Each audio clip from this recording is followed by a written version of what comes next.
ខ្ញុំមានកម្មប្រចាំពីអតីតមក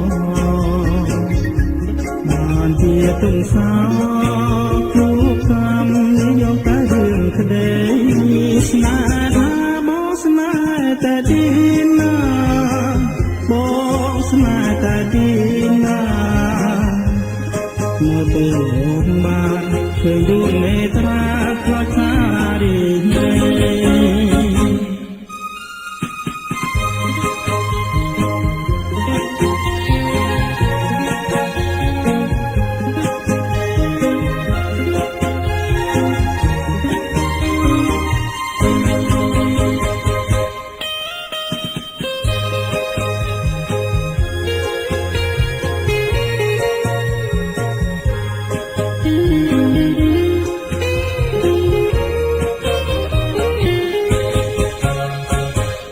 ខ្ញុំមា